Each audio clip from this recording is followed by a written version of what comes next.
Saya disalahin. datang, ya keras sekali mereka bicara. Saya dengerin Oke. dan gak usah tersinggung. Oke. Kenapa? Inilah pekerjaan menjadi pengelola di masyarakat. Mhm. Kita tidak bisa memilih yang komunikasi sama saya yang terdidik saja ya, nggak bisa. Oke. Yang paham. ngomong hanya yang sopan saja ya, nggak bisa. Kalau pertanyaannya, what does it take to make a good leader tuh menurut Bapak apa? Rakyat, warga harus percaya. Oke. Untuk rakyat percaya, warga percaya. Waktu itu saya sampaikan, negara harus transparan. Oke. Nggak boleh bohong negara. Iya. Nggak boleh bohong itu artinya apa? Nggak boleh ngurangin data, Ya. nggak boleh nambahin, nggak boleh. Lo sugar coating lah, nggak boleh. Sugar coating, bener Nggak- bahasanya. nggak boleh itu kita dibagus-bagusin, nggak boleh. Iya. Kenapa? Supaya rakyat percaya dan melihat kata-kata pemimpinnya kredibel. Semua yang kita kerjakan ini dicatat. Satu, oleh malaikat, diminta pertanggungjawaban dari hadapan Allah. Ya. Yang kedua, bagi masyarakat sekitar.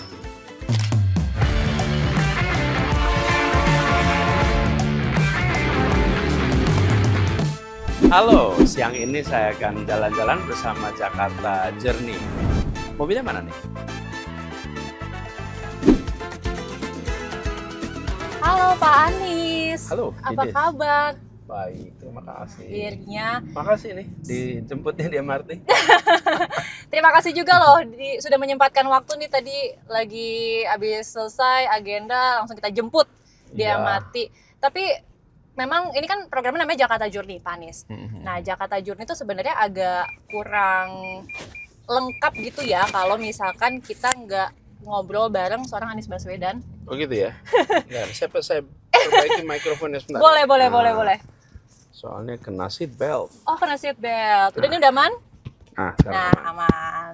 Iya, tadi yang aku bilang, kayak Jakarta Journey itu tidak lengkap kalau belum mengundang Anies Baswedan, belum ngobrol sama Anies Baswedan, karena judulnya Jakarta Journey. Seorang Pak Anies yang merupakan salah satu tokoh yang sangat berperan banget dalam pembangunan Jakarta pada masanya gitu kan, hingga Jakarta menjadi hari ini gitu loh Pak Anies. Tapi kalau bicara soal hari ini, Bapak masih suka melihat nggak sih apa yang terjadi di Jakarta hari ini, Pak? ya saya tentu aja ini kan jalan, pergi, lihat, pasti monitoring, pasti perhatian.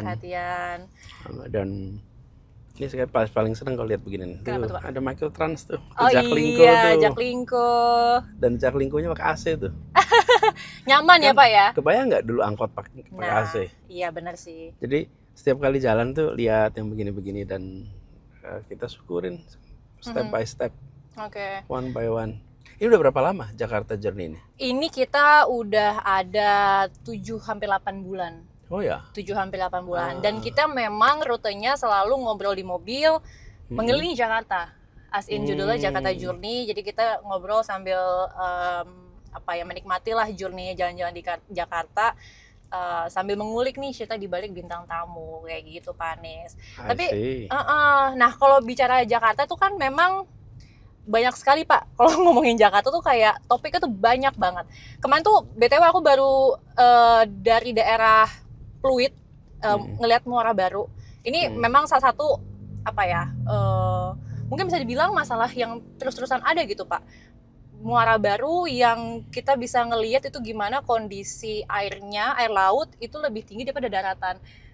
Ini kan sebenarnya udah banyak dibicarakan gitu sama banyak pihak. Berdekade-dekade ya. Berdekade-dekade. Tapi untuk hari ini apakah itu belum emergensi menurut Bapak atau gimana? Jadi gini, secara umum ya. Secara umum fenomena yang dihadapi Jakarta terkait dengan permukaan tanah yang menurun. Oke. Itu fenomena yang dialami juga Tokyo tahun 70-an. Oke. Jadi dan juga Manila, ada kota-kota yang memang berada di pesisir pantai. Kemudian pada saat itu ada pengambilan air tanah yang berlebih. Oke. Dan Jakarta juga mengalami hal yang sama. Oke. Nah, kita alhamdulillah ada datanya tuh. Dan datanya itu ada alat-alat yang dipasang di berbagai tempat di Jakarta, dimonitor pakai satelit. Itu kerjasama dengan Jepang untuk memonitor. Jadi pergerakan tiap mili itu ketahuan. Ada datanya, by Ada data datanya. gitu ya. Nah, kita melihat dalam beberapa dekade ini itu kecepatan penurunannya mengalami perlambatan. Jadi kalau kita mau menghentikan penurunan permukaan tanah itu, salah satu caranya adalah dengan mempercepat penyediaan air bagi warga. Sehingga warga tidak perlu ambil air dari dalam tanah. Dan gedung-gedung tinggi yang berada di pusat-pusat perkotaan itu juga tidak mengambil air di dalam tanah. Karena kalau air di dalam tanah diambil, disitulah yang kemudian menyebabkan permukaan tanah itu menjadi menurun. Jadi di dalam tanah itu sederhananya gini, nih, Tidis. Dalam tanah itu ada unsur benda padatnya, ada unsur air, dan ada unsur udara di dalam tanah itu. Nah, ketika air itu ditarik, maka yang terbawa itu adalah udara dan air. Sehingga tanah itu mengalami pemadatan. Jadi volumenya jadi turun gitu ya Pak ya? Kemudian turun. Sederhananya kira-kira gitu. Nah, jadi mencegahnya untuk berlanjut adalah dengan menggunakan air pipa. Nah, mudah-mudahan ini nanti bisa dikebut. Kalau air pipa itu bisa selesai, maka warga bisa mendapatkan air tidak dalam tanah. Nah, kemarin kita lakukan juga dengan membagikan tangki-tangki air, ke kampung-kampung yang di situ terjadi percepatan penurunan permukaan tanah. Berarti memang ada beberapa daerah yang lebih cepat dari yang lainnya gitu ya Pak ya? Ya, karena memang nggak ada air sama sekali, jadi nyedot dari dalam kan. I see. Nah, disitulah kemudian disiapkan. Alhamdulillah sekarang penurunan permukaan itu mengalami perlambatan. Itu kira-kira. Jadi ya itu masalah, dan menyelesaikannya dengan memberikan ada sumber air berbeda selain air tanah. I see. Nah, tapi mungkin itu memang sebuah PR yang memang harus dikerjakan. Tapi kalau dari sisi gimana ya, kondisi yang ya kemarin kita pernah sempat tahu juga beberapa minggu lalu atau beberapa bulan yang lalu itu banjir besar gitu ya di Jakarta, beberapa titik kena banjir dan lain sebagainya. Apakah masih layak untuk dihuni gitu Pak, lahan Jakarta yang sekarang sudah semakin menurun dan lain sebagainya oleh masyarakat? Ya, ini kan kalau menghadapi situasi seperti itu, dicari jalan keluarnya. Itulah yang membedakan kalau kita lihat manusia dengan makhluk lain. Kalau manusia menghadapi masalah, maka dia akan menggunakan teknologi, menggunakan ilmu pengetahuan untuk menyelesaikan masalahnya. Bukan sekedar pindah gitu. Bukan solusinya, shortcutnya gitu ya Pak ya? Iya, dan kalau seperti kita lihat selama ini, sebetulnya kota ini dengan segala macam permasalahannya itu bisa diselesaikan. Memang perlu waktu. Dan perlu ada yang menjadi kewenangan daerah, ada yang menjadi kewenangan pusat.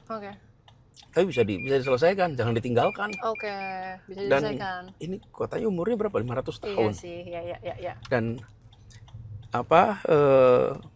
peradaban yang sudah terbangun di sini itu simpulnya Indonesia, Jakarta ini.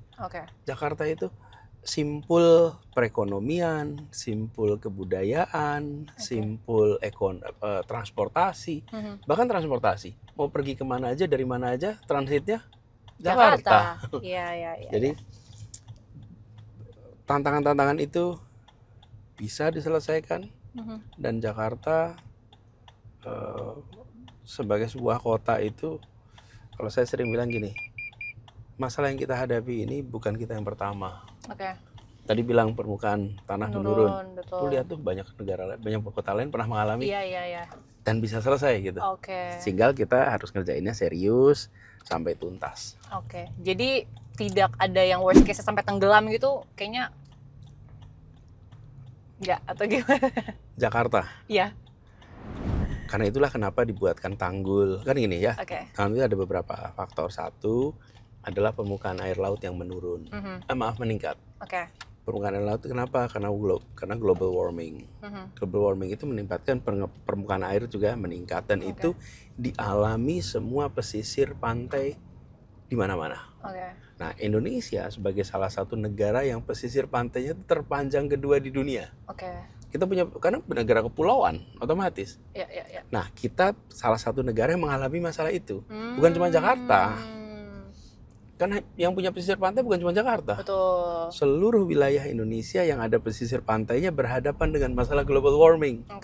Karena permukaan air yang meningkat. Nah, itulah sebabnya kenapa dibuatkan tanggul di tepi pantai. Kalau lihat di Muara Baru tuh, ada tanggulnya tuh. Tanggulnya benar. Nah, tanggul itu dibuat untuk mengamankan. Nah, di beberapa negara malah sudah mulai dibuat aturan baru. Ada yang membuat aturan sekitar 1 kilometer dari tepi pantai, bangunan baru harus naik 1,5 meter. Lantai pertamanya. Jadi mereka sudah membayangkan dalam waktu beberapa dekade ke depan mungkin air tuh akan lebih tinggi lagi tuh. Nah, ini fenomena yang dialami seluruh dunia. Bukan hanya dialami oleh Jakarta.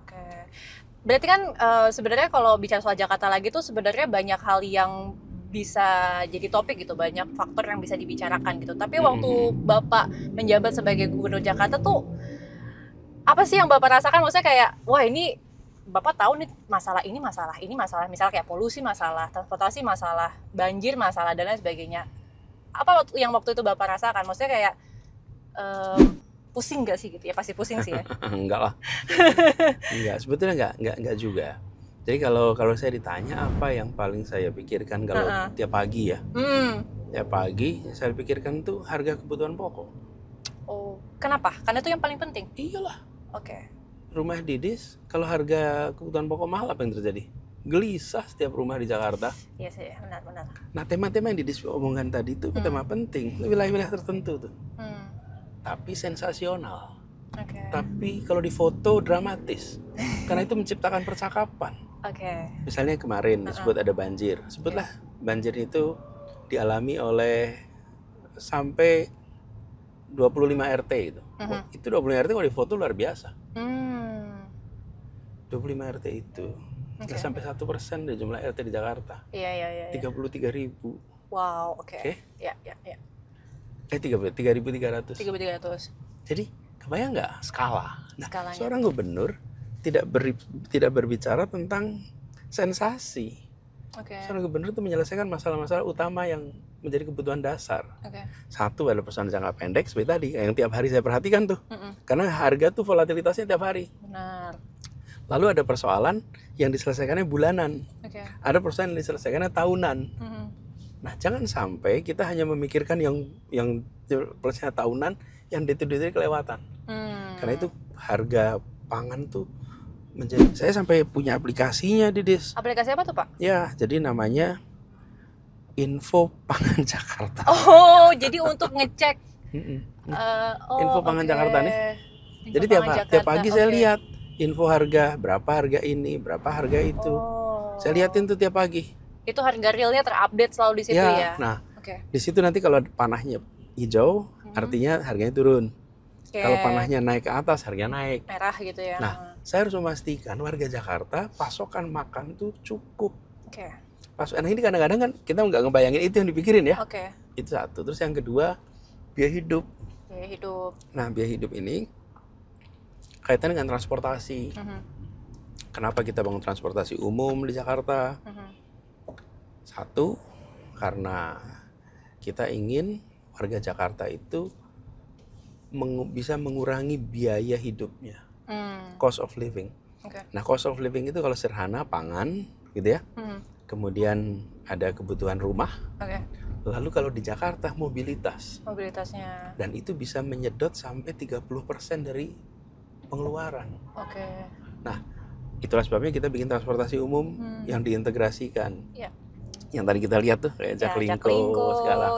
Benar. Nah, itu tujuannya untuk warga, satu, kebutuhan pokok biayanya menurun. Terus yang kedua, tentu bagi publik secara umum.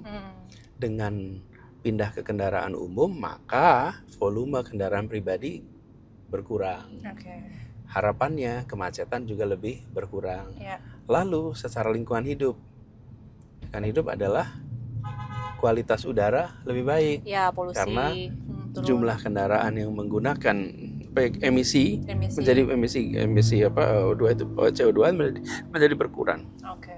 Nah, itu contoh-contoh ya. Lalu merespon masalah-masalah yang muncul Di sosial. dadakan.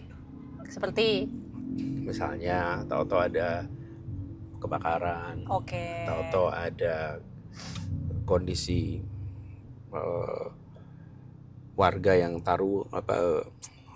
namanya Tawuran. tawuran. Gitu-gitu. Jadi merespon situasi-situasi yang mendadak muncul yang di luar program, di luar rencana.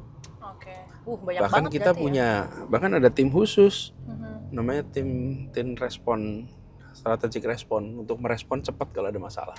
Oke. Sehingga tidak, harapannya ketika muncul problem, maka rakyat tahu bahwa pemerintah datang. Oke. Solusinya perlu waktu, tapi tahu bahwa ada. Ada gitu. Pemerintah hadir loh, gitu. Oke. Berarti ya banyak juga kan, berarti hal-hal yang perintilan lah istilahnya Pak bahasanya yang memang harus difikirkan gitu.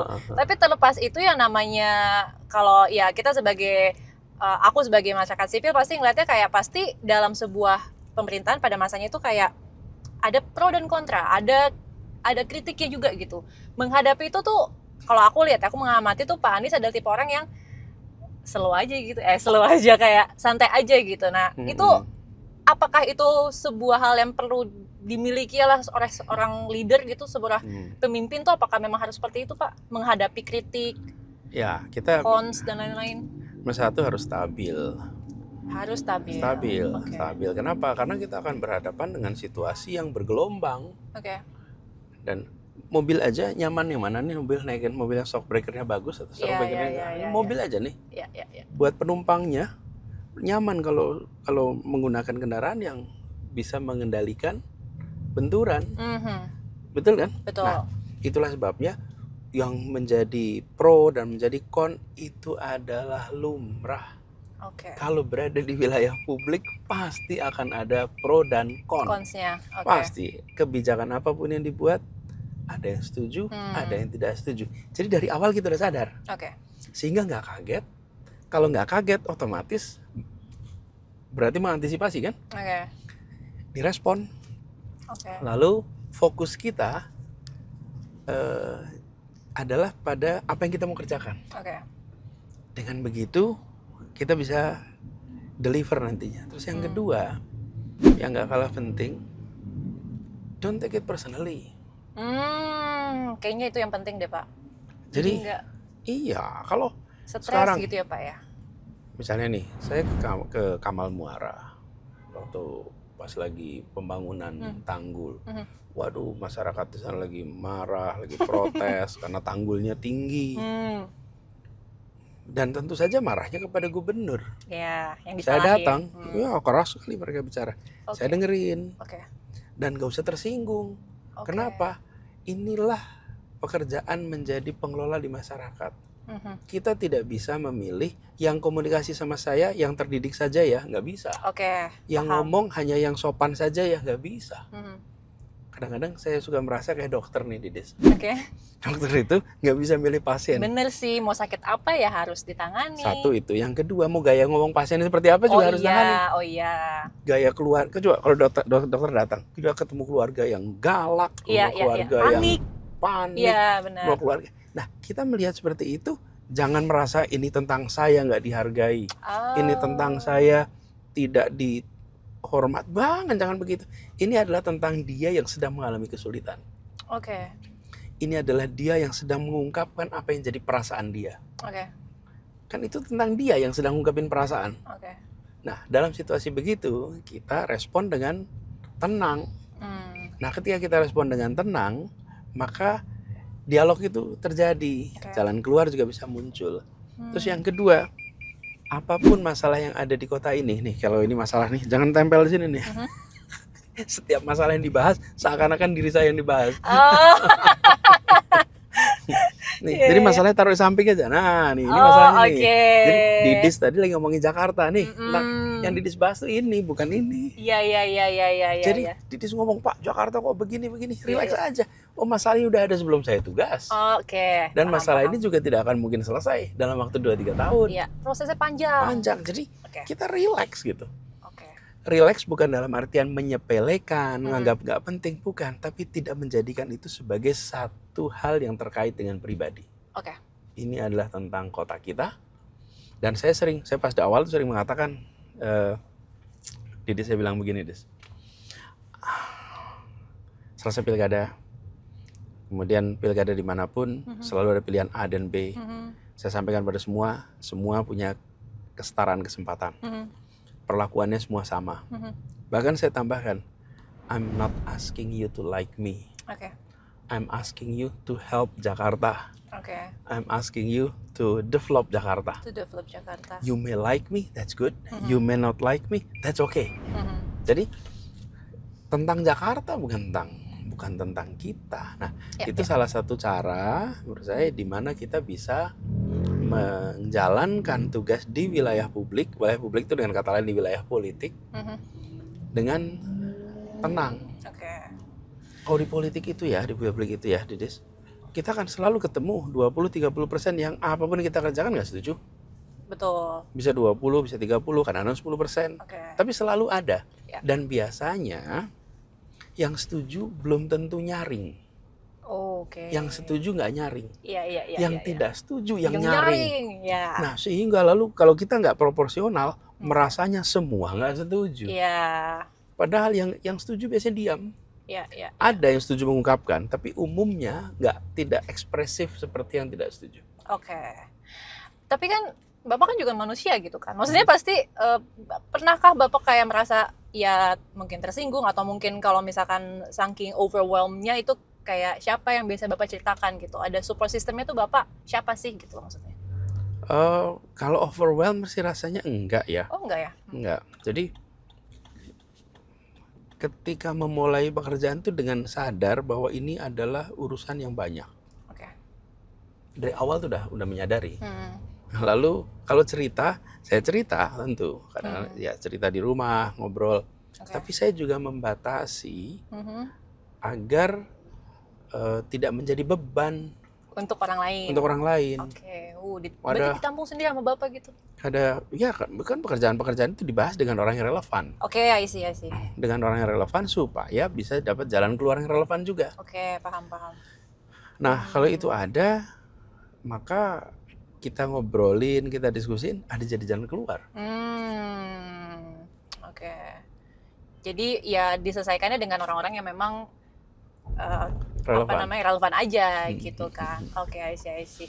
Nah, tapi selama masa Bapak, kan Bapak di pemerintahan sudah cukup lama lah, artinya waktu itu pernah jadi menteri, pernah jadi gubernur juga. Momen apa yang paling berkesan selama Bapak waktu itu di pemerintahan begitu? Sorry nih, gue potong dulu obrolannya. Gue cuma mau ingetin kalian untuk jangan lupa pencet tombol subscribe dan juga lonceng biar bisa dapat notifikasi video-video kita yang baru yang pastinya nggak kalah menariknya dengan bintang tamu yang nggak kalah serunya. Oke, kita lanjut. Yang sampai sekarang masih inget dan kayak ini menjadikan saya hari ini gitu misalnya. Ya, sebenarnya karena rentetannya banyak sekali ya Didis ya. Jadi saya bisa bilang salah satu momen yang sangat mengesankan adalah mengesankan dalam artian pembelajaran yang luar biasa. Itu adalah masa saya dapat kesempatan memimpin pada pandemi COVID. Iya ya waktu itu ya Pak ya. Banyak sekarang yang lupa. Padahal pandemi COVID itu betul-betul adalah sebuah bencana kemanusiaan terbesar dalam sejarah manusia modern. Iya. Okay. Dan pada masa itulah kita dites sebetulnya semua yang berada di dalam posisi kepemimpinan. Diuji dengan bencana itu. Dengan apa ujiannya? Apakah mempercayai sains atau tidak? Apakah mengambil keputusan menggunakan ilmu pengetahuan atau tidak? Apakah menggunakan metode yang benar atau tidak? Itu masa pandemi. Lalu di masa pandemi itu juga saya merasakan langkah-langkah yang dikerjakan itu punya konsekuensi langsung. Oh. Lengah, jumlah yang sakit tambah. Oke. Berhati-hati, konsekuensi ekonomi ada. Jadi itu adalah masa di mana saya merasakan sebuah pengalaman kepemimpinan yang luar biasa. Dan di situ stake-nya tuh nyata.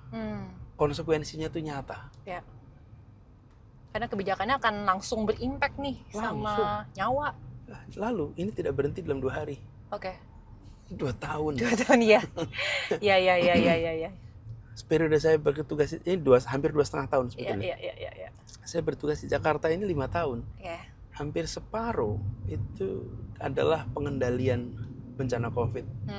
Karena itu saya tadi kata kalau ditanya momen apa yang sangat berkesan, itu momen ketika mengendalikan COVID. Dan di situ dengan segala macam tarik menariknya. Karena ada yang memandang lebih penting ekonomi. Betul. Daripada penyelamatan. Kesehatannya. Ya, dan itu artinya kita harus lakukan public education. Harus keluar komunikasi dengan banyak pihak itu ya. Salah satu yang saya pesan. Lalu kalau yang di urusan pendidikan, yang saya sangat berkesan adalah mengirimkan guru-guru ke pelosok tanah air, namanya guru garis depan. Guru garis depan itu adalah sarjana-sarjana yang dipilih sekali berangkat itu sekitar 1000-an orang. Sampai sekarang kelihatan masih jalan program itu. Dan itu mudah-mudahan akan punya dampak jangka panjang. Anak-anak kita punya kesempatan untuk sekolah. Oke. Kalau pertanyaannya, what does it take to make a good leader, itu menurut Bapak apa?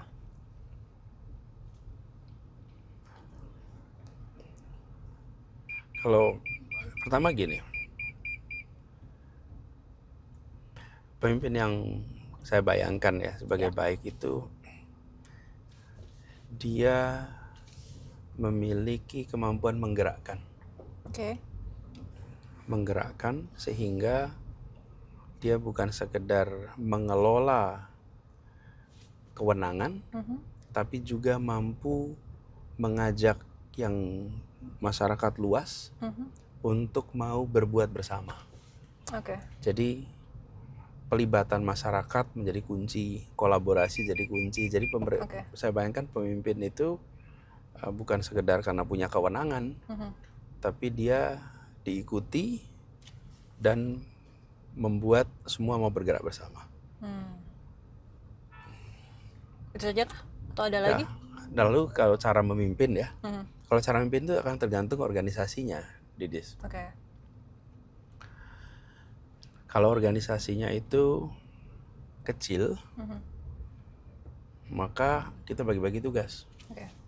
Kalau saya sering analogian gini, kalau Didis mimpin 20 orang, maka Didis bagi tiap orang tugasnya A, B, C, D. Karena Didis mimpin 20 orang. Ini seperti Didis mimpin tim untuk acara ini. Jadi kasih tugas, ini you pegang kamera, you pegang sound, you pegang editing, you pegang, bagi-bagi tugas.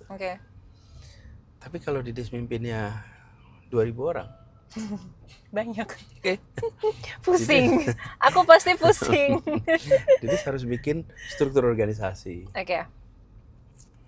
Struktur organisasi, lalu ada pembagian tugasnya, lalu ada fungsinya, ada perannya, lalu ada KPI-nya, alat ukurnya, prestasi, kemudian ada di situ mekanisme evaluasi dan lain-lain ya.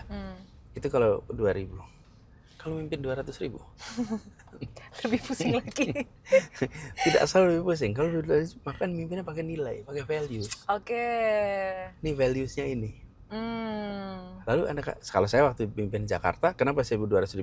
Karena pegawai di Jakarta itu kira-kira 200.000. Wah, banyak banget ya Pak. 63.000 adalah ASN, kemudian sisanya adalah non ASN. Nah, sejumlah orang ini mereka harus tahu apa yang menjadi nilai yang dipegang oleh si pemimpin. Jadi pemimpin harus mengatakan, saya waktu itu katakan nilai yang saya pegang adalah kesetaraan, keadilan, itu nilainya. Terjemahkan dalam setiap tugas Anda. Jadi Dinas Perhubungan terjemahkan di dalam urusan transportasi. Dinas Pertamanan terjemahkan dalam urusan taman. Dinas Pendidikan terjemahkan dalam urusan. Jadi pemimpin 2.000 orang nih, itu masing-masing kan dari 200.000 kan bisa ada pemimpin 2.000 orang nih, pemimpin 2.000 orang terjemahkan. Nanti pemimpin 20 orang mau terjemahkan juga. Kenapa? Karena ketika memimpin orang sebanyak itu harus tahu nilainya ini. Itu yang saya maksud. Jadi what does it take to be a good leader? Itu understand scope-nya. Kalau Anda lagi scope mana? Nah, kalau kita mimpin di level 200.000 orang, tapi yang dikerjain itu ngasih tugas satu-satu, nggak akan sanggup. Bagaimana cara ngasih tugas 200.000 orang? Satu-satu dikasih pekerjaan? Iya sih. Nggak make sense ya. Nggak bisa. Nah, karena itulah ketika mimpin, apalagi mimpin 270 juta orang. Wow, lebih banyak lagi. Harus jelas apa value-nya sebagai pemimpin. Sehingga orang tahu kemana arah kita akan bergerak. Dan saya tadi istilahkan menggerakkan. Kenapa saya kira istilah menggerakkan? Karena bukan saja orang yang berada di dalam organisasi pemerintahan yang akan ikut. Tapi rakyat semua yang akan ikut. Saya kasih ilustrasi pada saat pandemi COVID. Pada saat pandemi COVID, kan harus berhenti kegiatan. Berarti kita harus menyampaikan pada semua, bukan? Yang berhenti kan bukan hanya pemerintah saja kan? Betul. Semuanya. Nah, ketika menyampaikan itu, segala macam perubahan kegiatan, rakyat, warga harus percaya. Untuk rakyat percaya, warga percaya. Waktu itu saya sampaikan, negara harus transparan. Nggak boleh bohong negara. Nggak boleh bohong itu artinya apa? Nggak boleh ngurangin data, nggak boleh nambahin, nggak boleh no sugar coating lah, nggak boleh. No sugar coating, bener bahasanya. Nggak boleh itu kita dibagus-bagusin, nggak boleh. Kenapa? Supaya rakyat percaya dan melihat kata-kata pemimpinnya kredibel. Karena itu waktu itu di Jakarta kami sampaikan apa adanya. Walaupun ketika menyampaikan ada dikritik juga. Karena ada sebagian di pemerintah pusat yang nggak mau disampaikan apa adanya. Nah, ini adalah contoh bagaimana ketika kita menjalankan kepemimpinan, satu punya nilai, yang kedua menggerakkan. Semua bisa bergerak dengan apa ya, visi yang sama gitu. Nah, saat Bapak menjadi seorang pemimpin ataupun pribadinya nih seorang Pak Anies Baswedan dalam menargetkan sesuatu, itu apakah Bapak menyisihkan beberapa persen untuk kemungkinan kegagalan atau kekecewaan gitu?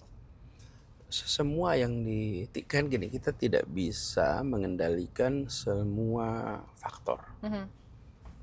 Bayangkan kita sudah berencana membangun Jakarta International Stadium. Toto ada pandemi. Iya bener lagi. Di luar kendali kita. Gimana tuh? Baru jalan 5 bulan. Toto ada pandemi. Jadi kita harus selalu siap dengan hal-hal yang di luar kendali kita. Dan lalu melakukan penyesuaian. Kalau hal dalam kendali, kita langsung bikin perubahan tuh dalam kendali kita. Tapi kalau di luar kendali, apa yang kita lakukan penyesuaian. Penyesuaian aja. Jadi pernah nggak sih Bapak kalau misalnya menargetkan sesuatu terus kayak kecewa karena hasilnya tidak sesuai dengan keinginan gitu? Yang mungkin ini bisa menjadi pelajaran juga gitu ya, kan kita dalam menuju apa yang kita inginkan buat, ini penonton kita kan anak-anak muda juga Pak. Untuk mencapai sesuatu tuh kan kadang jalannya tuh nggak lurus-lurus aja gitu loh Pak. Nah, gimana caranya kita bisa maintain agar nggak yang jatuh banget ketika gagal? Saya kasih contoh aja dah, yang karena ini buat level pribadi ya. Level pribadi. Saya waktu itu saya selesai kuliah di Jogja. Saya bekerja sebagai staff gitu. Lalu pengen cari beasiswa. Karena saya pengen terusin ke master ke Amerika. Nah, daftar Fulbright. Ketika daftar, saya optimis daftar. Waktu itu kalau daftar, nanti kan pemberitahuannya pakai surat ya. Dan setiap hari tuh ngeliatin udah datang belum pos, datang pos belum. Dulu pakai pos ya Pak zamannya ya, belum ada email ya. Udah ada email waktu itu. Udah ada email? Udah ada email, tapi masih tetap kalau yang pemberitahuan begitu pakainya pos. Lalu datanglah pemberitahuan itu, saya buka tuh pemberitahuannya. Begitu dibuka tuh, Anda dinyatakan tidak lulus. Lemes gitu. Waktu itu nggak lulus, Gagal. Pak. Oke. Saya ketika gitu, Masya Allah, padahal ini satu-satunya harapan.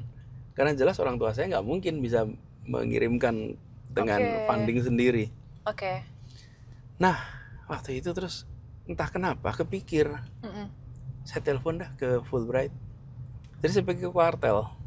Serius? Serius. Oh, terus? Saya telepon ke Fulbright di Jakarta. Saya telepon, saya tanya. Yang mengangkat telepon itu saya masih ingat namanya, Pak Pit Hendrarjo namanya. Oke. Pak Pit, saya bilang, perkenalkan saya Anis. Saya terima surat pemberitahuan saya tidak diterima. Oke. Itu seleksi tahap 1 tuh. Oke. Terus saya tanya, boleh nggak saya tahu kenapa saya nggak lulus? Oh, Bapak nanya kayak gitu? Ya, supaya saya, siapa tahu saya bisa perbaiki. Aduh, oke. Kan ini tahap pertama nih. Ya. Terus Pak Pit itu bilang, oh ya, boleh tahu namanya, terus catat nama saya, nomor pendaftaran, asal universitas. Oke. Dek, nanti telepon lagi ya, kira-kira 10-15 menit lagi, kata dia. Ya, terus tutup. Wah, itu ya deh, 10-15 menit terlama dalam hidup saya. Nungguin depan. Gini kan, 15 menit Aduh, lama banget. Deg-degan betul tuh. Ya, Aduh, dapat nggak ya? Dapat nggak ya? Dapat Ya, nggak? ya, Terus saya telepon lagi tuh. 15 menit kemudian. Terus diangkat lagi Pak Fit. Oh iya, jadi gini Dek, saya udah lihat di filenya, ternyata Anda itu memilih bidang studi yang tidak ditawarkan. Oh, alah. Ya ampun. Terus saya tanya, boleh nggak saya ganti bidang studi? Boleh. Anda maunya apa? Lah yang tersedia apa? Carinya yang tersedia. Saya udah milih yang saya mau, ternyata nggak ada. Ya udah. Terus, Anda fakultas apa? Saya fakultas ekonomi. Oh, fakultas ekonomi ada nih, namanya perdagangan internasional. Mau nggak Anda kalau bidangnya perdagangan internasional? Oh iya, mau. Bilang. Oh. Baik, kalau gitu kami proses lagi. Oh. Oke, kira-kira 2 minggu lagi saya dapat surat. Saya diterima lolos tahap pertama. Oh my God. Terus masuk lolos tahap kedua untuk wawancara. Terus akhirnya saya dapat beasiswanya. Jadi, jadi yang disebut sebagai waktu itu kegagalan nomor 1, saya waktu reflektif aja, cek dulu, ini bener nih saya gagal. Oke. Dan kayak pikir-pikir kadang-kadang waktu itu kenapa ya cerita, tapi that's what happened. Oke. Nah, saya sekarang itu kalau ketemu dengan teman-teman muda yang persisten, saya salut tuh. Ketemu Pak, saya mau ngundang, datang lagi. Ah, ini anak persisten nih. Karena saya seperti ngelihat dulu saya juga ketika melakukan sesuatu tuh ya persisten gitu. Walaupun kemudian menghadapi situasi ya tadi kegagalan. Nah, itu satu contoh. Saya pernah juga ngalamin gagal. Saya lulus SMP. Masuk SMA yang saya kepinginin nggak bisa. Oh. Dulu itu di mana, Pak? Di Jogja. Di Jogja, oke. Terus. Jadi gini deh, saya itu lulus SMP 5. SMP 5 itu SMP favorit, SMP bagus lah. Bahkan sampai sekarang pun kalau dibilang kalau nggak salah nilai UN rata-rata tertinggi di Indonesia itu. Oh iya. Rata-rata di sekolah itu. Jadi SMP bagus lah. Nah, saya dan teman-teman yang di situ ingin sekali masuk SMA 3. Jogja.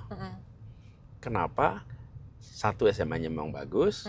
Yang kedua, keluarga kami itu semuanya di situ. Paman saya di situ, sepupu saya di situ. Jadi memang kebanyakan sekolahnya di sana. Di Jogja waktu itu yang favorit itu SMA 1 dan SMA 3. Nah, saya pengen masuk SMA 3. Terus tahun pertama ada yang disebut sebagai NEM. Kalau sekarang namanya UN.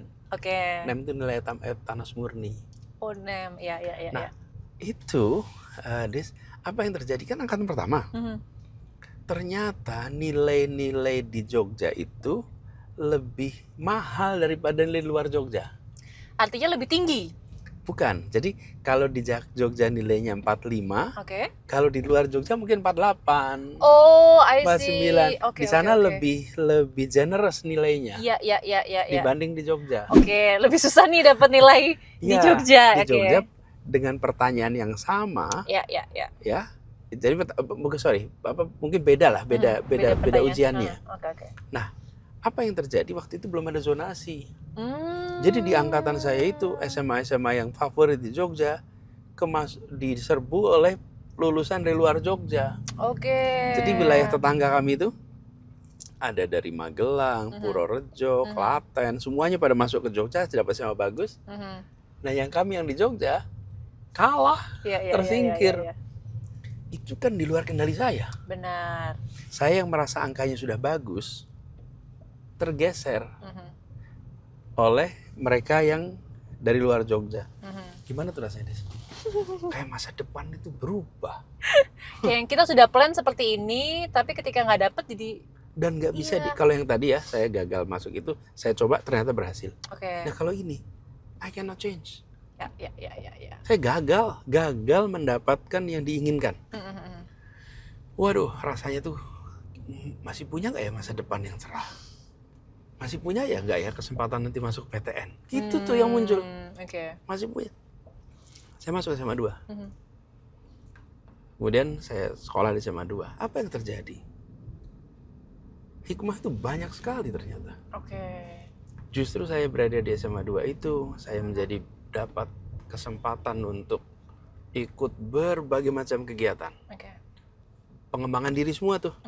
Dari mulai yang OSIS, pertukaran pelajar. Jadi SMA 2 itu. SMA 2 saya ikut pertukaran pelajar.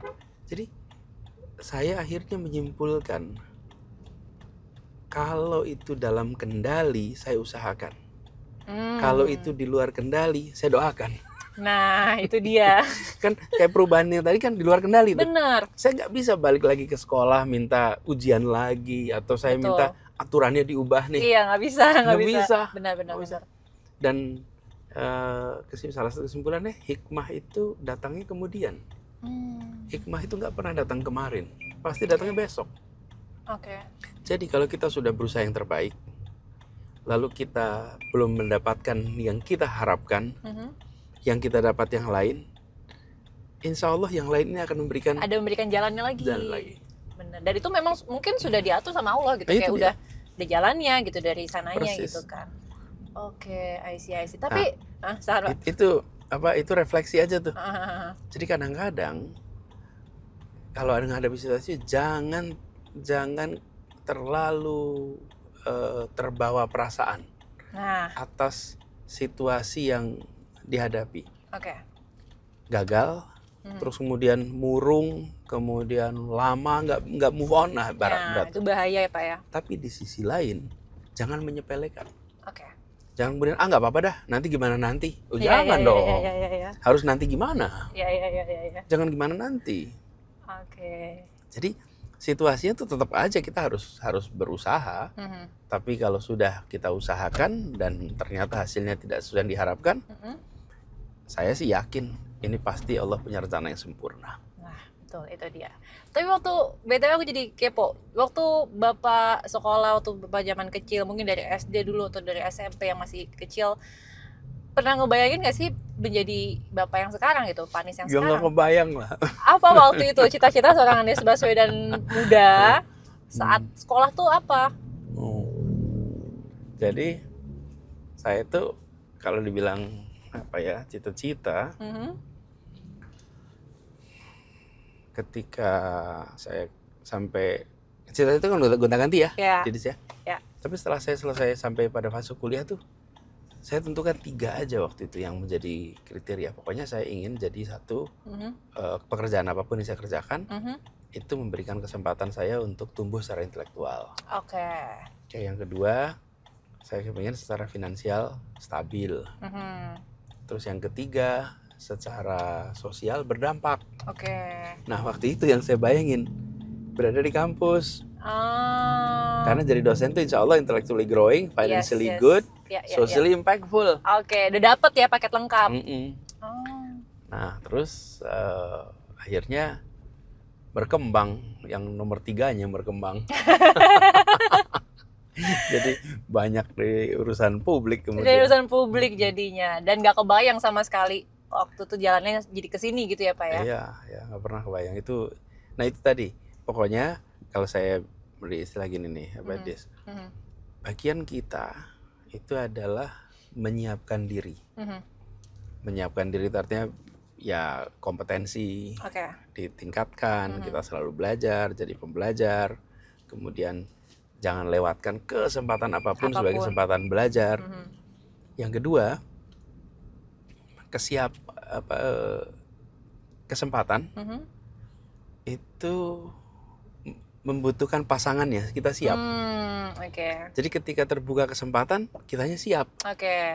Nah, yang bikin frustrasi itu kan gini, kesempatan terbuka kita nggak siap. Nah, iya benar-benar. Pada saat itulah kemudian kita merasa, coba ya dulu kita begini, jadi coba ya dulu begini. Ya? Di sisi lain, kita punya kesiapan dikembangkan, nggak muncul kesempatan. Ya? Itu juga gimana kita udah mampu ini. Nah, jadi karena itulah saya sering ini keseimbangan tuh. Untuk punya kesiapan dan kemudian mencari kesempatan. Harus diimbangi. Ya. Saya jadi waktu itu ya, di saya ini 2005 saya mulai tinggal di Jakarta. Dan 2005 ini tinggal di daerah sini, saya di Lebak Bulus. Lebak Bulus ya. Waktu itu saya mulai dari, bisa dibilang orang baru di sini. New kids on the block. New kids on the block, oke. Saya ini dari Jogja, besar di sana, sampai S1 di sana. Habis itu saya kuliah di Amerika, terus pulang ke sini. Nah, jadi bagaimana saya memperluas kesempatan? Maka saya harus menambah jaringan. Harus melakukan networking. Bagaimana cara melakukan networking? Nah, saya waktu itu bermodal kartu nama, Dis. Makanya saya selalu anjurkan pada teman-teman pada punya kartu nama dong. Tapi di era ini kayaknya kartu nama. Iya, nah kenapa saya bilang kartu nama waktu itu ya? Saya punya kartu nama itu bukan untuk mengenalkan diri saya. Tapi buat minta kartu nama dia. Oh, buat tukerannya. Iya. Jadi kalau saya bilang, misalnya nih, saya pengen kenalan sama Didis, terus saya bilang, Ibu Didis, boleh nggak saya punya kartu namanya? Iya. Itu namanya pemula. Iya. Oh, itu pemula. Newbie apa ya? Kalau yang sudah advance, Bu Didis, ini kartu nama saya, Bu. Iya, nah, otomatis Bu Didis ngasih saya kartu. Iya, betul. Saya nggak usah bilang minta. Iya. Saya beri, Didis otomatis ngasih. Nah, dari situ kemudian saya datang ke acara-acara, kemudian kalau ada diskusi, ada seminar, ada resepsi, saya datang tuh memberi undangan. Supaya apa? Supaya saya berinteraksi dengan banyak orang. Jadi setelah saya kenal, kemudian saya kontak. Saya tanya kontak komunikasi, kemudian satu saat minta waktu buat ketemu, ngobrol. Jadi tambah tuh jejaring. Iya. Nah, itu networking yang kami gunakan masa itu. Sekarang tentu sudah lebih banyak lagi ya. Lebih banyak opsinya. Ada sosial media, ada digital. Tapi intinya adalah perluas jejaring. Perluas network. Itu akan membukakan kesempatan banyak sekali. Dan dari situlah kemudian terbuka kesempatan A, B, C, D, F, G. Itu dia, networking penting untuk karir juga ya Pak ya. By the way Pak Anies, kita udah mau sampai nih ke rumahnya Pak Anies. Ini belokannya ini ya, bentar lagi ya Pak ya? Belokannya depan, belok kiri. Nah, tapi sebelum nyampe Pak, biasanya kita tuh ada transisi sebelum ke segmen kedua. Kali ini tuh pertanyaannya adalah, Pak Anies ada nggak sih sebuah film, mau itu di dalam atau luar negeri, yang Bapak suka banget gitu? Jadi nanti transisinya kita akan menjelajahi film itu. Jadi kayak mobil itu bisa bawa Bapak kemana aja gitu. Tinggal diedit. Iya, Bapak ada nggak sebuah film yang Bapak senang sekali atau yang sangat berkesan buat Bapak? Ada Cut Nyadin. Cut Nyadin. Kemudian ada Godfather, yang kekinian, Terus PK, Terus ada Journey of Hope. Sebenarnya filmnya asli bahasa Jerman, tapi dia dapat Nobel di akademi. Kok Nobel? Dapat award gitu ya Pak ya? Oscar. Oscar, Dapat Oscar. Itu film-filmnya saya. Kalau 4 ya, ada Kalau lagi beberapa lagi. Ada banyak nih. Apa aja itu Pak? Saya baru nonton Sore kemarin. Wah, saya juga suka banget Pak Sore Pak. Bagus ya Pak? Sore bagus sekali. Gimana Bapak menilai Sore?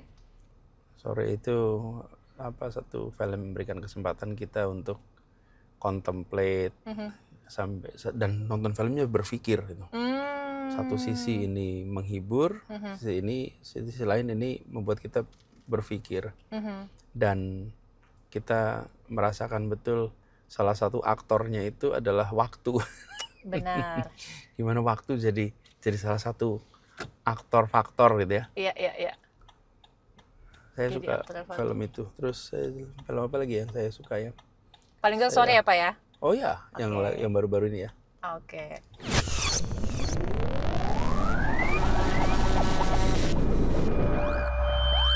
Oke, kita sudah sampai di pendopo Anies Baswedan. Ini sebetulnya pendopo ya Pak ya? Iya sih. betul Pendopo. nih. Ini Di atas pendopo bawah rumah. biasanya digunakan untuk, ini kan rumah Bapak juga nih sebelah belakang kita Iya, kan? jadi ini rumah. Heeh. Jadi kami tuh kebetulan memang tinggal di Kampung Lebak Bulus. Oke. Yang pada saat kami dapat tanahnya itu memang lereng. Oke. Jadi karena lereng yang sebelah utara sama yang selatan tuh selisihnya 4,2 meter. Oh, Ya lerengnya tajam. tajam banget ya? Jadi akhirnya diputuskan dibuat 2 lantai. Mm. Yang atas menghadap ke gang, ke jalan, Mhm. itu pendopo. Oke. Yang bawah menghadap selatan itu tempat kami tinggal. Oh. Nah, pendopo itu tempat terima tamu, sekaligus juga tempat dipakai kegiatan warga. Oh, siapa saja bisa? Bisa, Oh, serius Pak? serius. Biasa dipakai buat apa? dipakai buat Meeting gitu bukan? ya dari mulai pernikahan. Pernikahan di sini? Iya. Serius Pak Anies? Ini hari Sabtu besok ada yang menikah di sini. Di belakang rumah Pak Anies? Ini di dalam pendopo ini. Iya kan? Iya. Oh. Jadi kan makanya di rumah itu nggak pakai pagar. Didi sih lihat tadi. Iya, Nggak ya, ada di pagar. Padang memang nggak ada pagar. Nggak ada Jadi orang pagar. bisa masuk aja. Itu keluar masuk, Mhm. itu dipakai buat pemeriksaan kesehatan bulanan, Oke. dipakai untuk pengajian, Oke. dipakai untuk rapat pertemuan warga, dipakai untuk kalau Ramadan dipakai taraweh. Oke. Jadi memang kenapa kok gitu? Jadi gini ceritanya. Waktu kami dapat tanah ini di tengah kampung. Lalu ini 2009. Hmm. Kemudian kami itu melihat bahwa warga di sekitar tuh menggunakan tempat ini. Mm-mm. Taunya gimana? Waktu kami barusan dapat ada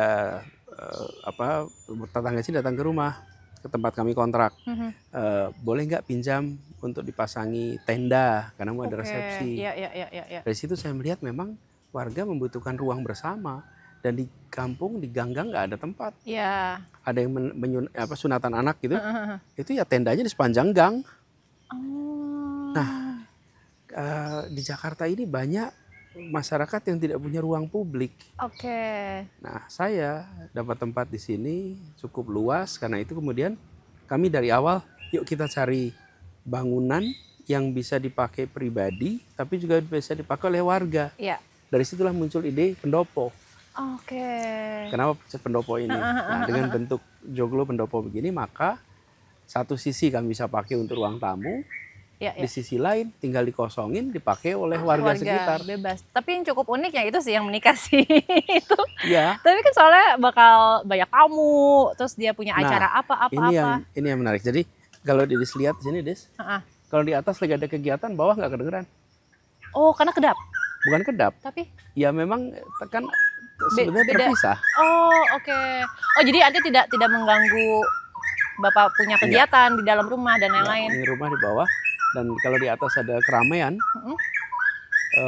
ramainya itu ya di atas nggak di bawah. Oh. Dan yang di atas nggak melihat kayak masuk rumahnya Anies gitu, enggak. Karena dia nggak ada pintu yang dibuka, nggak Iya, ada iya, pagar. Pagar itu kan membuat batas psikologis ya. Iya, Saya iya. masuki teritori Kawasan seseorang. gitu. Heeh. Kalau ini nggak diberi pagar. Hmm. Jadi kalau ada masa-masa di mana anak bermain di halaman, Oh iya. atau tangga-tangga sini main di halaman. Justru itulah yang kami ingin sebagai sebuah pesan. Kami tinggal di kampung, kami tidak menggunakan pagar rumah. Ya. Dan apa kemudian respon lingkungan pada waktu kami baru pindah di sini? Lingkungan bilang, kami dipercaya ya.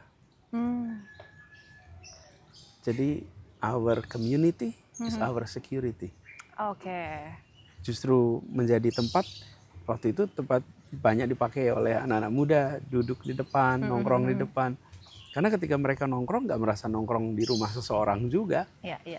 Jadi kita mencoba untuk menempatkan bagaimana rumah di dalam kampung itu bisa bermanfaat bukan hanya untuk keluarga, tapi juga untuk komunal, untuk sekitar. Dan kita coba dengan konsep ini, dan alhamdulillah sampai sekarang masih jalan terus. Jadi besok pagi subuhan. Di sini akan ada subuhan pagi-pagi. Oh iya. Terus nanti hari Sabtunya kebetulan sudah ada yang Nikahan. pinjam untuk nikah di sini. Dan Seru banget. pas tetangga sebelah tuh, tetangga sebelah kami ketika menikahkan pakai joglo kita. Dan depannya pasangin tenda. Oh, Jadi wow. di halaman depan kami pasangin tenda. Malamnya dangdut. Itu tapi nggak kedengeran nggak? Ya kedengeran lah kalau dangdut sih. Tapi jadi mengganggu nggak gitu nggak? Biasa aja. Ya kalau pas dangdut kedengeran sekali. Banget ya. Rasanya goyang-goyang kok. Kalau yang dangdut sih kedengeran sekali ya. Cuman kalau acara-acara biasa nggak kedengeran. Iya. Soalnya unik juga karena dia udah kayak desainnya kan Jawa-Jawa gitu ya Pak ya. Jadi kayak mungkin yang mau menggunakan ini nggak usah banyak dekor dan lain sebagainya gitu. Udah ya, dan artsy lah bahasanya. Ya ini kebetulan peninggalan abad 18. Ya. Jadi udah secara usia udah tua, jadi udah cukup untuk menggambarkan kalau bicara artnya art masa lalu gitu. Iya. Tapi dari seluruh bagian rumah yang paling Bapak suka kunjungi, yang suka Bapak mungkin duduk, ngelamun atau nah itu. Kalau duduk kalau ngelamun itu yang saya jarang nih. Jarang ngelamun ya Pak Nis ya. Tapi spot yang paling favorit di rumah? Saya banyak tempat favorit. Saya suka duduk di musola sini. Oke. Ini langgar sebetulnya kita panggilnya. Oh, langgar. Kemudian saya juga sering duduk. Nih di sini juga di sini ya? Kita enak sih. Sering ngobrol. Jadi karena seperti lereng ya. Jadi udaranya anginnya alir kan sekarang angin, sepoi-sepoi, enak. Kalau cuaca gini enak banget. Jadi kalau sore kita biasanya kalau weekend sekeluarga sering duduk di sini sama orang tua juga. Bahkan kalau pagi-pagi, orang tua kami kalau pagi mereka akan berjemur sambil jalan-jalan, terus ngobrol deh di sini. Oke, seru banget ya karena sejuk tempatnya. Tapi bicara soal keluarga, aku mau ucapin selamat Bapak sudah memiliki peran baru sebagai seorang kakek. Oh iya. Gimana rasanya jadi orang kakek sekarang? Dipanggilnya apa Pak Anies? Itu dia. Nah gini, saya jadi ada cucu setelah Tia melahirkan. Nah tapi cucunya itu bersama kita cuma sebulan. Iya udah pergi lagi kan. Udah berangkat lagi. Sekolah ya Tia jadi lagi seru-serunya tuh di rumah tuh. Ada cucu. Kalau pagi dikerubutin banyakan tuh. Iya ya. Pamannya, neneknya, kakeknya, bahkan buyutnya. Karena orang tua kami masih di sini semuanya. Jadi bayi itu central attention nih selama sebulan ini. Iya. Tapi dalam sebulan itu apa kebiasaan baru mungkin yang muncul setelah menjadi seorang kakek gitu? Kebiasaan baru apa cerita-cerita ya? Biasanya. Gini biasanya kalau pulang ngobrol, kalau ini pulang langsung nyariin cucu. Pengen gendong. Iya sebulan pertama. Dan kalau pagi rutinitasnya ada tuh. Apa? Ya terutama istri saya Ferry ya. Dia ikut mandiin, dia ikut bawa jalan, dia berjemur. Sekaligus Tia mengerjakan yang lain. Bayinya kita bawa jalan-jalan di sekitar rumah. Berjemur itu rutinitas pagi yang dulunya nggak ada. Dulunya nggak ada, jadi ada sekarang. Tapi Bapak tipe ini nggak? Tipe kekatia mungkin dan suaminya kayak ngajarin tuh, kamu kalau sama bayi tuh harus gini. Kan biasanya kalau orang tua gitu ya, kayak ngajarin cara mendidik atau ngasuh anak bayi kayak gitu-gitu. Iya, tentu kita punya banyak pengalaman masa lalu. Dan kita beruntung karena ada orang tua kami juga di sini. Iya. Jadi cerita pengalaman itu rame-rame. Jadi rame-rame dan satu sisi ada perubahan zaman, di mana alat-alat yang dipakai sekarang lebih efisien, lebih mudah. Tapi di sisi lain ada prinsip-prinsip dasar yang tetap sama. Jadi kita cerita pengalaman kita dan mereka juga bertanya. Jadi topik masih bisa dibilang di fase sebulan kemarin itu masih setengah dasar. Karena belum ada pendidikan, belum ada pembiasaan. Masih bayi banget ya masih soalnya. bayi sekali gitu.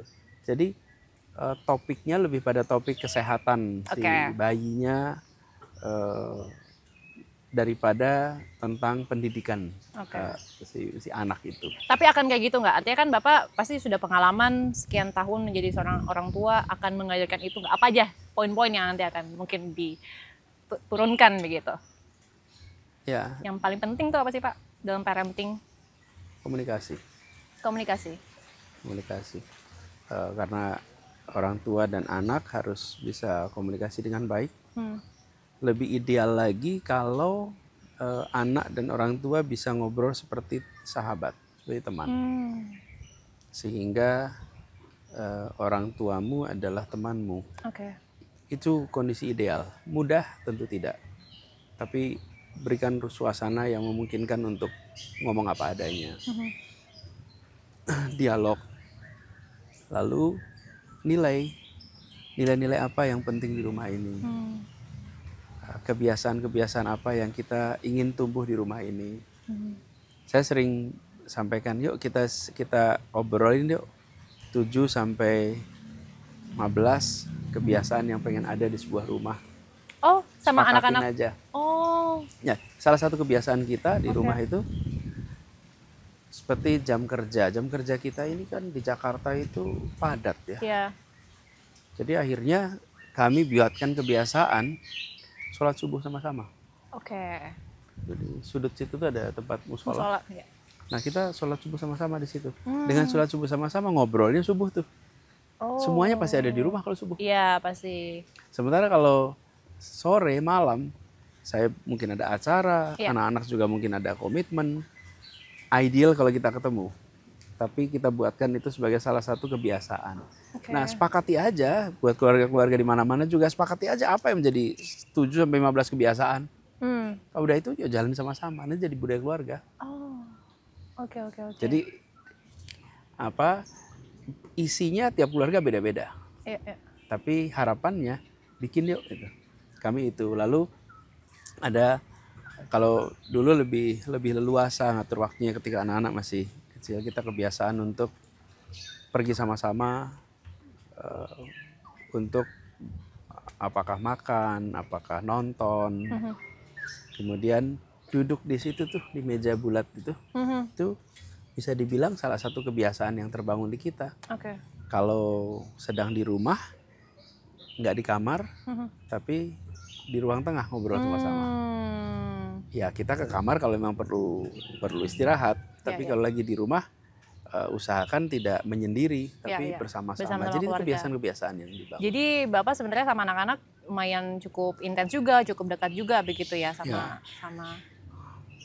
Dan itulah yang kita coba kerjakan karena kemarin ya di masa saya bertugas di pemerintahan secara waktu kan sangat demanding. Hektik, Jadi inilah waktu bersama keluarga begitu kan. Nah, tapi apakah itu sebuah pelajaran yang Bapak dapatkan juga waktu Bapak masih kecil? Ini kita minum dulu Bapak.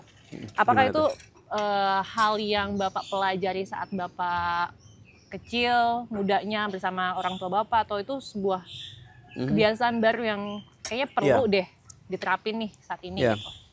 Waktu itu ada kebiasaan juga yang saya sering terapkan di anak-anak ketika masih pada kecil. Kalau saya ada acara saya ajak. Jadi mereka itu mengalami tuh sampai dengan usia SMP itu sering diajak pergi. Karena kadang-kadang bolos kelas, nggak ikut kelas, nggak ikut sekolah. Saya pergi keluar kota, saya ajak yang SD, yang SMP.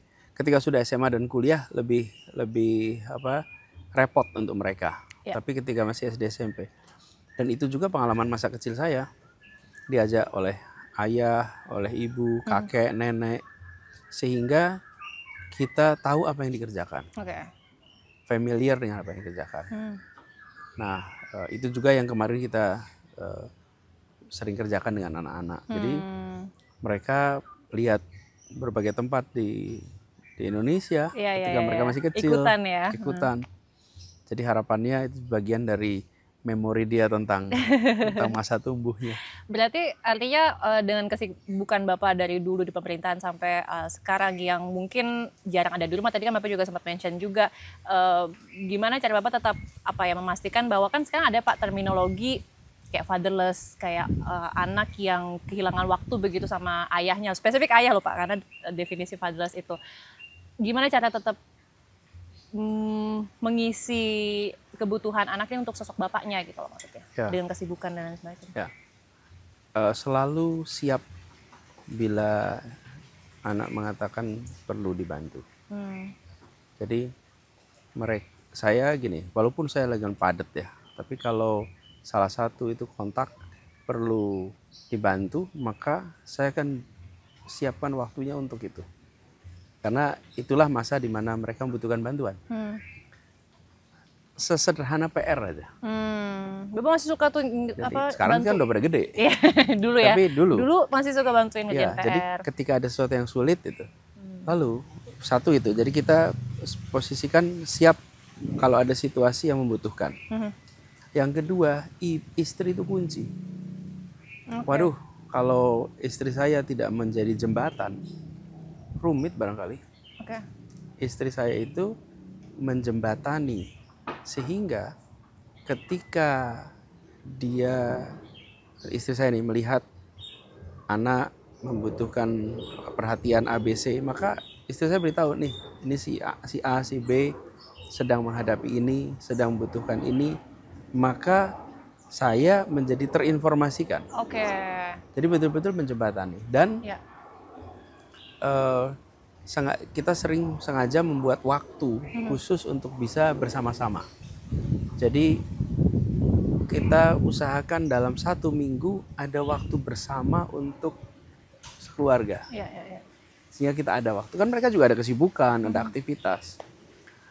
Lalu pada saat mereka SMP, SMA itu, kalau ada kegiatan, diusahakan itu datang. Jadi mereka ada sepak bola, ada basket, gitu ya. Ada pentas, ada kegiatan, dan setiap kali ada undangan acara sekolah, selalu usahakan hadir. Boleh dicek di sekolahnya anak-anak. Pasti hadir. Saya waktu itu tugasnya jadi Menteri Pendidikan, datang ke sekolah anak, kebayang nggak tuh? Iya. Masa ke acara anaknya nggak hadir gitu kan? Satu itu, terus yang kedua juga di sekolahnya seringkali jadi ribet gitu. Padahal saya bilang, jangan khawatir, kan yang datang orang tua. Iya, saya tuh orang tua gitu. Bukan jabatan. Iya. Nah, tapi seringkali gitulah, kalau datang jadi dinasnya ikut muncul, ikut macam-macam tuh. Nah, tapi poinnya adalah di saat dibutuhkan itu ada hadir. Sebisa mungkin sama dengan umumnya orang tua lain. Nah, lalu ini dulu yang saya kerjain. Kalau saya pergi ke luar, ada conference, ada apa, maka saya akan beli kartu pos. Buat ngirim ke rumah? Saya kirim. Enggak ke rumah. Tapi? Ke sekolah. Terus anak saya lama-lama dia protes. Abah, jangan kirim lagi ke sekolah. Kenapa? Dipasang di majalah dinding. Jadi sekolah tahu. Jadi tahu isinya. Iya. Saya kirim ke alamat sekolahnya supaya itu spesial buat dia gitu. Iya. Jadi saya kirim ke yang SD, SMP, SMA. Berarti romantis juga ya Pak Anies ya? Saya kirim kartu pos. Gitu ya? Jadi mereka semua terima kartu pos itu. Iya. Tujuannya sederhana sih. Saya kirim kartu pos itu mudah-mudahan jadi mereka lihat dan mereka bayangkan, insyaallah one day I can go there by myself. Kesana itu.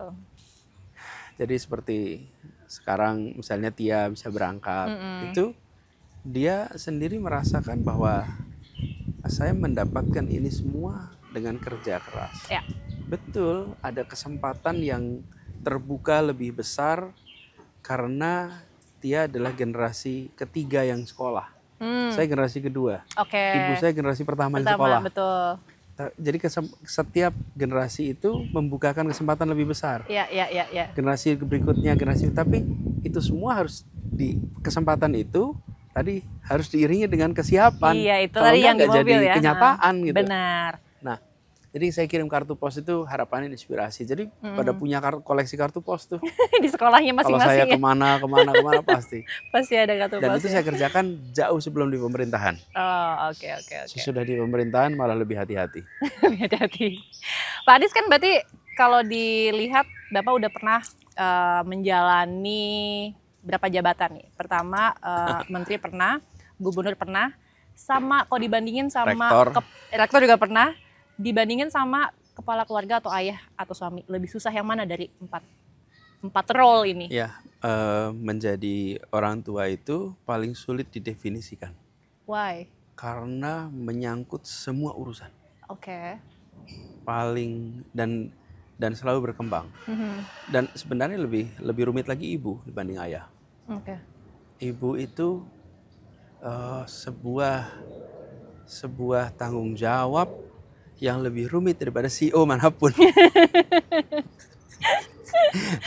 Jadi, Lebih oh iya, sulit, oh tantangannya besar. Saya tuh hormat betul dengan ibu yang mengelola rumah. Oh, lebih sulit. Saya ayah lebih sederhana dibanding ibu. Ibu lebih rumit. Dan menjadi ibu itu tantangannya besar sekali. Dia yang paling jadi rujukan. Dia yang paling jadi pegangan. Dan kadang-kadang anak-anak itu kalau berprestasi di sekolah, yang nyiapin ibunya, yang ngawasin ibunya, pas berprestasi disebut nama bapaknya. Anak siapa, anak bapaknya disebut. Lah yang kerja mati-matian juga ibunya. Ya Pak ya, kenapa gitu? Iya, jadi selalu saya, gitu. Walaupun tadi dibilang gimana kerja, jadi ayah itu, jadi suami itu tanggung jawabnya besar. Tapi saya nggak mau melebihkan. Jadi istri dan jadi ibu itu jauh lebih rumit daripada yang jadi ayah. Jauh lebih rumit, tantangan lebih besar. Dan menyita energi jauh lebih besar. Dan saya kagum karena ibu itu nggak tahu gimana, itu selalu punya kemampuan untuk mengelola semua urusan bersamaan. Pasti beres ya? Pasti beres. Multitaskingnya apa-apa. Iya. Dan kami nih yang saya kayak suami, kayak ayah tuh selalu kagum itu dengan kemampuan mengelola semua hal simultaneously. Jadi walaupun tadi terima kasih bilang bahwa pekerjaan sebagai ayah, sebagai suami itu rumit, tapi nothing compared to ibu. Ibu, istri. Oh, hormat sekali. Nenek saya pernah bilang gini. Nenek saya lucu, nenek bilang, Anis, kamu tahu nggak siapa sih kepala keluarga itu? Ya ayah, suami. Kalau istri, ya bukan kepala keluarga, iya leher keluarga. Lehernya. Jadi kepalanya nengok kanan kiri, itu siapa? Lehernya. Benar-benar sepenting itu. Kelihatannya kayak nggak penting. Oh enggak, itu kepala nengok kanan kiri itu. Tergantung lehernya. Benar juga, leher keluarga ya. Itu saya ingat nenek saya itu ngomong begitu waktu itu.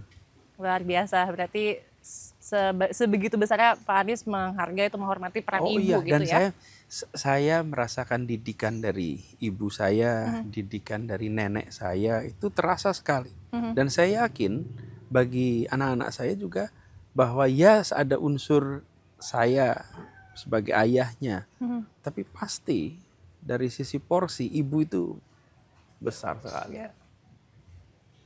Penting sekali peran ibu. Kalau saya tidak bersama dengan Ferry, barangkali ceritanya beda. Ferry itu memberikan kepada saya trust unconditional, sehingga saya beraktivitas itu dengan rasa tenang. Saya bisa mengerjakan apa saja, dan dia memberikan ruang kepercayaan. Yang kedua, dia menjembatani dengan anak-anak, dengan urusan rumah, sehingga saya tetap hadir.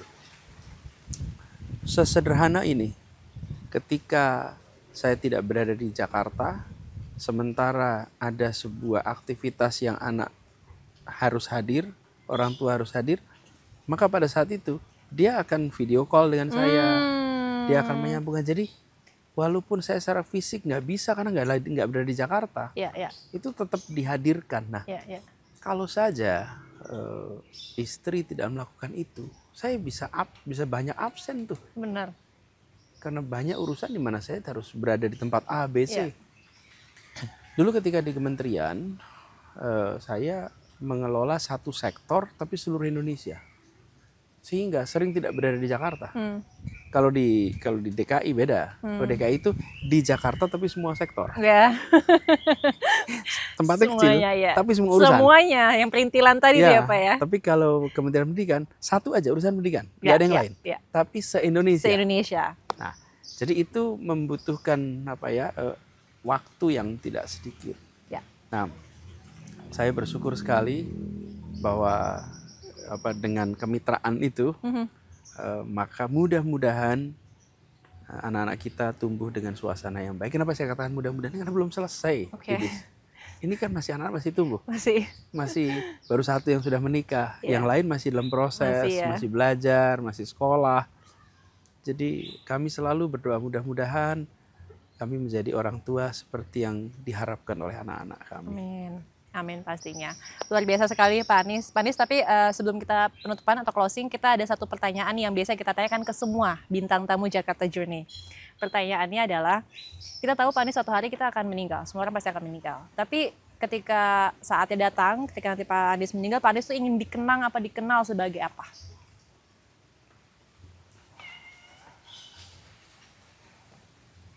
Semua yang kita kerjakan ini dicatat.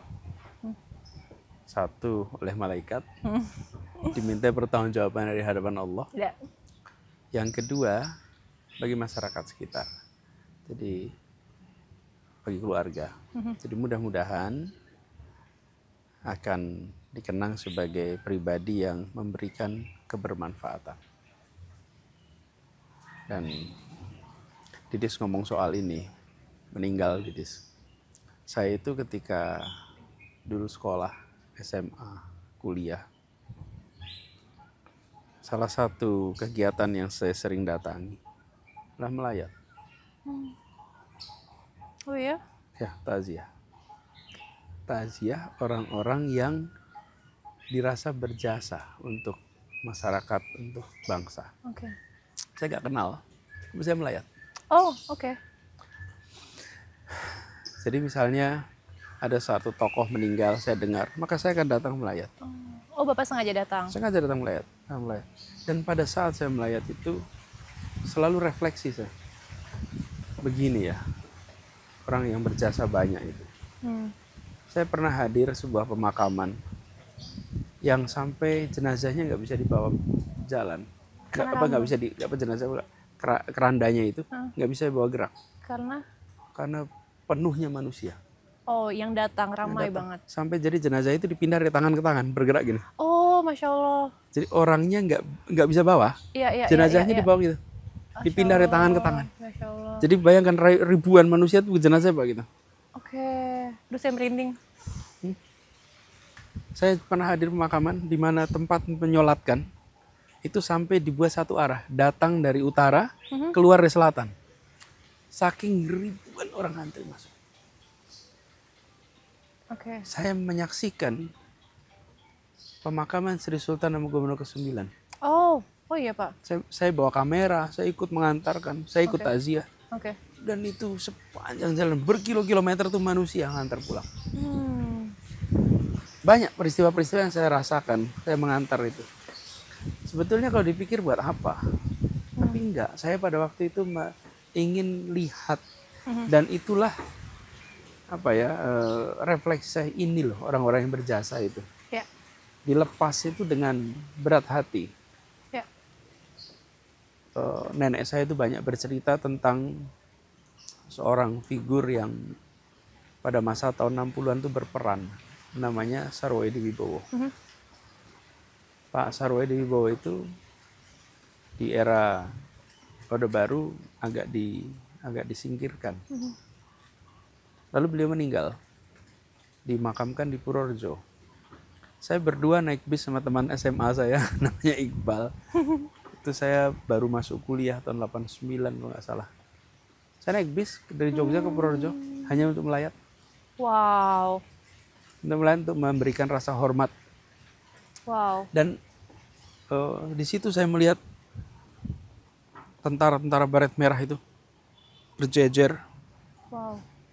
Yang menjadi komandan namanya Wismoyo Aris Munandar, beliau Pangdam, dan itu tegap-tegap gitu. Ya. Dengan semuanya air matanya mengalir. Itu semuanya tentara-tentara yang tegap-tegap itu semua sambil lepas. Dan tertahankan air matanya. Itu menyaksikan itu dengan rasa begini ya kalau orang berjasa itu. Ya. Begini ya orang. Nah, jadi ketika pertanyaan Didis tadi, kita nggak tahu besok kita seperti apa. Betul.